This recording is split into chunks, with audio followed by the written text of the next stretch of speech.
నమస్కారం city news కి స్వాగతం. రాజధాని అమరావతిలో తన ఇంటి నిర్మాణ పనులకు సీఎం చంద్రబాబు దంపతులు శంకుస్థాపన చేశారు. వెలగపూడి సచివాలయం వెనుక E6 రహదారి పక్కనే 5 ఎకరాల విస్తీర్ణంలో ఈ నిర్మాణం చేపట్టనున్నారు. మంత్రి నారా లోకేష్ కుటుంబ సభ్యులు ఈ కార్యక్రమంలో పాల్గొన్నారు. రాజధాని అమరావతి కోర్ ప్రాంతంలో G+1తో ఇంటి నిర్మాణం చేయనున్నారు. రాజధాని మహిళలు రంగవల్లులతో శంకుస్థాపన చేసే ప్రాంతాన్ని తీర్చిదిద్దారు.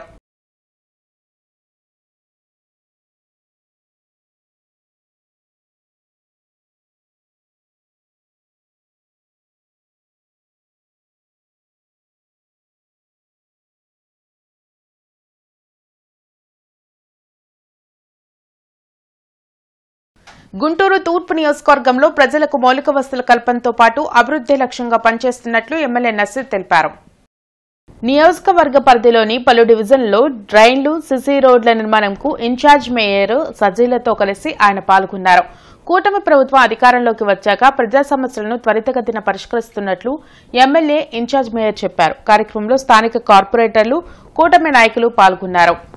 కూటమి ప్రభుత్వం ఏర్పడ్డ తర్వాత అవసరమైనటువంటి మౌలిక వసతులు కల్పించేటువంటి క్రమంలో ఈ ప్రాంతంలో డ్రైన్స్తో పాటు సీసీ డ్రైన్తో పాటు రోడ్డుని పూర్తిగా అభివృద్ధి చేసి లో లేయింగ్ ఉన్నటువంటి రోడ్ని పెంచుకునేటువంటి కార్యక్రమంతో పాటు అలాగే చెక్కల బజార్ సంగుడుగుంట ప్రాంతంలో ఆ ప్రాంతంలో కూడా ఇటువంటి సమస్యతోనే ప్రజలు చాలా ఇబ్బందులు పడుతున్నటువంటి పరిస్థితి ఉన్నాయి. గుంటూరు నగరంలో ఈరోజు దాదాపు 1,80,00,000 రూపాయలతో అభివృద్ధి కార్యక్రమాలని శంకుస్థాపన చేసుకోవడం జరిగింది. ముఖ్యంగా నగరంలో ఏ ప్రాంతంలో అయినా ప్రజలకు అవసరమైనటువంటి కార్యక్రమాలు నసీర్ అహ్మద్ గారు ప్రతి ఒక్కరు కూడా ప్రతి వార్డులో కూడా వెళ్ళి సీసీ రోడ్స్ కానివ్వండి, డ్రైన్స్ కానివ్వండి, ప్రతి ఒక్కటికి చెక్ చేసి ప్రజలకి ఏ ఇబ్బంది పడకుండా ముందుకు వెళ్తున్నాము. అదేవిధంగా ఈరోజు 12వ డివిజన్లో కార్పొరేటర్ గారు చిష్టి గారు నియోజకవర్గ వార్డులో ప్రతి ఒక్క దశగా ముందుకు వెళ్తున్నాము. ఇటు సీసీ రోడ్స్ కానివ్వండి, డ్రైన్స్ కానివ్వండి, ప్రతి ఒక్కటి కూడా చేసి ప్రజలకు ఇబ్బంది కలగకుండా చూడడానికి మేమందరం. పశ్చిమ ఎమ్మెల్యే కార్యాలయంలో కార్మికుల సమస్యలపై టీఎన్టీయూసీ అనుబంధ విభాగం నాయకులతో ఎమ్మెల్యే గల్లామాధవి సమావేశమయ్యారు. కార్మికులు ఎదుర్కొంటున్న పలు సమస్యలను ఎమ్మెల్యే అడిగి తెలుసుకున్నారు.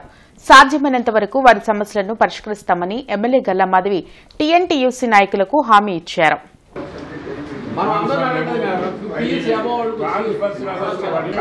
జగన్ గవర్నమెంట్ వేరు, చంద్రబాబు నాయుడు గారు గవర్నమెంట్.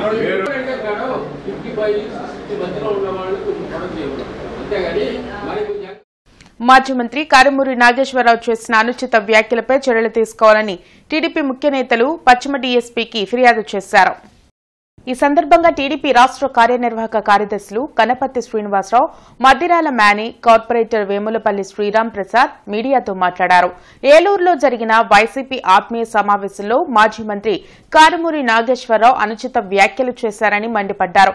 వైసీపీ మరలా అధికారంలోకి రాగానే టీడీపీ నాయకులను, కార్యకర్తలను, గుంటూరు యువతల వాళ్లను ఇంట్లో నుంచి లాగి కొడతాము, అవతల ఉండేవారిని నరిగి పారేస్తామని పరుష పదజాలం వాడారని అన్నారు. అందుకనే కారుమూరి నాగేశ్వరరావుపై కేసు నమోదు చేయాలని వెస్ట్ డీఎస్పీకి ఫిర్యాదు చేశామని పేర్కొన్నారు. ఈ కార్యక్రమంలో అడక శ్రీనివాసరావు, ఎల్లావల అశోక్ యాదవ్, పఠాన్ అస్మతుల్లా తదితరులు పాల్గొన్నారు. వైకాపా ఆత్మీయ సమావేశంలో మాట్లాడతా ఈసారి ఎన్నికల్లో వైఎస్ఆర్ పార్టీ అధికారంలోకి రాబోతా ఉంది. అధికారంలోకి వచ్చిన వెంటనే గుంటూరు అవతల ఉన్నటువంటి తెలుగుదేశం పార్టీ నాయకుల్ని ఇళ్లల్లో నుంచి లాగి కొడతాం, గుంటూరు యువతలో ఉన్నటువంటి తెలుగుదేశం నాయకుల్ని, కార్యకర్తల్ని గొడ్డళ్లతో నరికేస్తాం, మేమంటే ఏందో చూపెడతామని చెప్పేసి మాట్లాడాడు. మరి ఇటువంటి మాటలు మీరు గతంలో మాట్లాడిన వ్యక్తులందరూ కొడాలి నాని కానివ్వండి, వంశీ కానివ్వండి, ద్వారంపూడి చంద్రశేఖర్ రెడ్డి కానివ్వండి, వీళ్ళందరూ ఎక్కడున్నారో ఒకసారి ఆలోచించుకోమని నాగేశ్వరరావు గారికి గుర్తు చేస్తా ఉన్నా. మా నాయకుడు అధికారంలోకి వచ్చి 11 నెలలు అవుతుంది. మేము గతంలో ఎవరైతే భయంకరంగా ఇబ్బంది పెట్టారో వాళ్ళు చట్టబద్ధంగా ఒకళ్ళిద్దరు మాత్రమే మరి జైలు పాలయ్యారు తప్పితే ఈరోజు మేము కక్ష కట్టి, మా నాయకుడు కక్ష కట్టి ఏ ఒక్కరిని కూడా జైలు పాలు చేసినటువంటి పరిస్థితి లేదు. నిన్న నాగేశ్వరరావు గారు మాజీ మంత్రి ఆయన మాట్లాడినటువంటి తీరు గుంటూరులో వాళ్ళని అటోళ్ళని ఇటోళ్ళని బట్టలోడు తీసి కొడతానంటాం, హత్యలు చేస్తానంటాం, తిరగనిందంటాం. గుంటూరు నగరపాలక సంస్థ ఆధ్వర్యంలో స్మార్ట్ టెక్ సహకారంతో orientation program and mega job mela కార్యక్రమం వెంకటేశ్వర విజ్ఞాన మందిరంలో జరిగింది. రాష్ట్ర ప్రభుత్వం మరియు నగరపాలక సంస్థ సంయుక్త ఆధ్వర్యంలో జాబ్ ప్లేస్మెంట్ డ్రైవ్ కార్యక్రమం జరిగింది. 50కు పైగా కంపెనీలతో యువతకు 10,000 ఉద్యోగాల కల్పనే లక్ష్యంగా ఈ మెగా జాబ్ మేళా కార్యక్రమం నిర్వహిస్తున్నామని కమిషనర్ పులి శ్రీనివాసులు తెలిపారు. క్యూఆర్ కోడ్తో ఇప్పటి వరకు 1800 మంది యువత రిజిస్ట్రేషన్ చేసుకున్నారని చెప్పారు. ఈ ఓరియంటేషన్ వర్క్షాప్ యువతకు ఇంటర్వ్యూల్లో ఉద్యోగం సాధించడంలో సహాయపడుతుందని పేర్కొన్నారు. ఈ కార్యక్రమంలో స్మార్ట్ టెక్స్ కంపెనీ ప్రతినిధులు యువతీ యువకులు పాల్గొన్నారు. క్యూఆర్ కోడ్ ద్వారా నిరుద్యోగ యువతకు రిజిస్ట్రేషన్ చేసుకొని వాళ్ళు ఏ రంగంలో వాళ్ళ విద్యార్థులను బట్టి వాళ్ళకి ఆసక్తి ఉందో తెలియజేసే విధంగా డిజైన్ చేసి క్యూఆర్ కోడ్ ద్వారా రిజిస్టర్ చేసుకున్నారు. అంటే చాలా తక్కువ రోజులు, అంటే మేము 3-4 డేస్ బ్యాక్ దీని గురించి డిస్కస్ చేసుకొని అనౌన్స్ చేయడం జరిగింది. So first of all Smart Techs వాడిని అభినందిస్తూ, ఎందుకంటే మీ అందరూ తెలుసు రాష్ట్ర ప్రభుత్వం ఐటీకి ఎక్కువ ఇంపార్టెన్స్ ఇస్తుంది. అందులో మన గౌరవ ముఖ్యమంత్రి గారితో పాటు డిప్యూటీ సీఎం గారు, అలాగే విద్యాశాఖ మంత్రి గారు లోకేష్ గారు, వీరందరూ కూడా ఐటీకి ఎక్కువ ప్రాధాన్యత ఇస్తున్నారు. సో ఈ క్రమంలో ఇటీవల గౌరవ విద్యాశాఖ మంత్రి వారి సాధనలో వైజాగ్లో కూడా ఒక పెద్ద జాబ్ మేళా చేశారు. చిలకలూరుపేటలో సాగర్ నుంచి వచ్చే నీటిని చెరువులకు పంపింగ్ చేసే ప్రక్రియను స్థానిక ఎమ్మెల్యే ప్రతిపాటి పుల్లారావు పరిశీలించారు. చెరువుల వద్ద 40 లక్షల రూపాయలతో నూతనంగా ఏర్పాటు చేసిన ఆయిల్ ఇంజిన్ ను ఆయన ప్రారంభించారు. చిలకలూరుపేట మంచినీటి చెరువుకు నాగార్జున సాగర్ జలాశయం నుంచి త్రాగునీరు వచ్చి చేరుతోంది. మున్సిపల్ అధికారులు భారీ ఆయిల్ ఇంజిన్లు ఏర్పాటు చేసి సాగర్ కెనాల్ నుంచి వచ్చే నీటిని వృధా చేయకుండా మోటార్ల ద్వారా చెరువులకు పంపింగ్ చేస్తున్నారు. చిలకలూరు పట్టణ పరిధిలో నివసించే ప్రజలకు ప్రతిరోజు త్రాగునీరు అందించే చెరువులకు సాగర్ నుంచి వచ్చే నీటిని నింపితే ప్రజల అవసరాలకు 5 నెలల పాటు వస్తాయని అధికారులు తెలిపారు. మండే వేసవిలో త్రాగునీరు ఇబ్బందులు లేకుండా ప్రజల వినియోగానికి 2 మంచినీటి చెరువుల ద్వారా సమృద్దిగా సరఫరా చేస్తున్నామని కమిషనర్ పేర్కొన్నారు.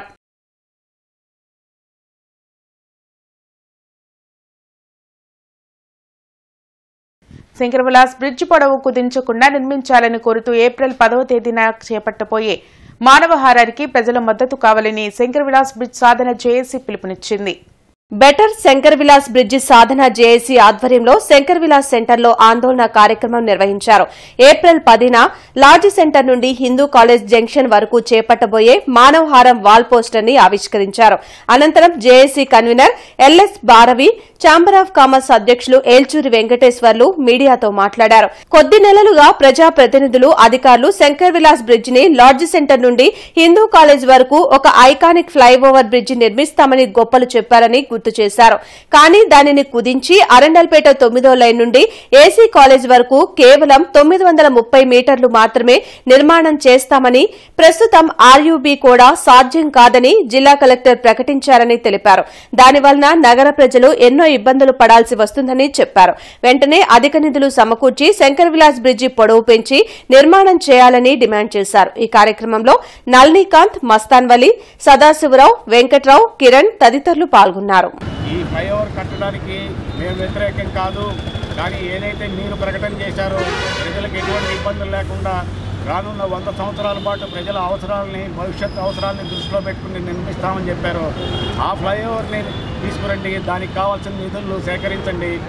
ఈ షార్ట్ కట్ మెథడ్లో కట్టేటువంటి ఫ్లైఓవర్ వలన ప్రజలు తీవ్రమైనటువంటి ఇబ్బందులకు గురవుతారు. పైగా ఈ ప్రతిపాదనలో ఆర్యూబీ లేదని చెప్పి స్వయంగా జిల్లా కలెక్టర్ గారు ప్రకటించారు. సో ఆర్యూబీ లేకుండా ఫ్లైఓవర్ కడితే గుంటూరు నగరం 1 టౌన్ 2 టౌన్ మొండెం మిగిలిపోయినట్టు రెండుగా ముక్కలైపోతుంది. ఈ ఫ్లైఓవర్ నిర్మాణం జరిగేంత కాలం 2 సంవత్సరాలు పట్టచ్చు, 3 సంవత్సరాలు పట్టచ్చు. మొత్తం ఆర్థికంగా సంక్షోభంలో కూలిపోయేటువంటి పరిస్థితి. ఇప్పటి వరకు కూడా ఏదో సాధించినట్టుగా కేవలం 98 కోట్లు తీసుకొచ్చి ఒక చిన్న బ్రిడ్జి కట్టి దీన్ని క్లోజ్ చేద్దామనే నిర్ణయంతో ఉన్నారు. ఇది మళ్ళీ కట్టేది కాదు. 100 సంవత్సరాల వరకు ఉండే ఈ బ్రిడ్జిని మరి ఏదో తూతూ మంత్రంగా చేస్తే మాత్రం ప్రజలకి చాలా ఇబ్బంది కలుగుతుంది. మనం ఏమైతే ఊహించుకున్నామో అంబేద్కర్ బొమ్మ దగ్గర నుంచి హిందూ కాలేజీ వరకు ఒక అద్భుతమైన ఫ్లైఓవర్ నిర్మించాలని చెప్పి ప్రజలు ఊహించుకుంటారు. కానీ ఊహలకు తగినట్టుగా లేకుండా ఏదో ఓ చిన్న బ్రిడ్జి మేము పూర్తి చేశాము అని అన్నట్టుగా కాకుండా ఆ బ్రిడ్జిని నిర్మించేంత వరకు కూడా మనం TV, cinema, web series technology ఎంతగా అభివృద్ధి సాధించినా అన్నిటికీ మూలం రంగస్థలమన్నది నిజమని, అది అనంతమైందని, అజరారమైందని ప్రముఖ సినీ నటులు అజయ్ ఘోష్ చెప్పారు. పుచ్చలపల్లి సుందరయ్య కళానిలయం 3వ రోజు జరిగే కార్యక్రమాలకు ఆయన ముఖ్య అతిథిగా హాజరయ్యారు. కళానిలయం అధ్యక్షులు డాక్టర్ ముత్తవరపు సురేష్ బాబుతో కలిసి నిర్వహించిన విలేకరుల సమావేశంలో ఆయన మాట్లాడారు. ఒక మార్పుని సమాజంలో మార్పు తీసుకురావాలనే ఉద్దేశంతో ఆ నాటికలను ఆహ్వానించి మార్పు తీసుకొచ్చే నాటకాల రచనలను ప్రోత్సహిస్తారు, నటీనటులను ప్రోత్సహిస్తారు. వాళ్ళకి ఇతోధికంగా బహుమతులు కానీ ఖర్చులు కానీ ఇట్లా తీర్చి ఒక 22 సంవత్సరాల నుంచి ఈ కార్యక్రమం జరుగుతూ ఉంది. ఈ కార్యక్రమానికి ఈ రోజున నేను చూడడానికి అందరూ మేమంతా మిత్రులం కాబట్టి వచ్చానండి. వాళ్ళంతా ఒక గెస్ట్గా అతిథిగా అంటున్నారు, కానీ నేను ఒక ప్రేక్షకుడిగా వచ్చాను చూడాలని. ఎందుకంటే నాటక రంగం అజరామరమైంది, మరణం లేనిది, అసలు దానికి తిరుగులేదు. ఎన్ని టీవీ సీరియల్స్, ఎన్ని వెబ్ సీరియల్స్, ఎన్ని సినిమాలు, ఎంత టెక్నికల్గా ఎంత పెరిగినా కానీ అసలు ఎప్పటికీ మరణం లేనిది. ఇవి ఇప్పటివరకున్న వార్తా వివరాలు. మరికొన్ని వార్తా విశేషాలతో మళ్ళీ కలుద్దాం. అంతవరకు సెలవు. నమస్కారం.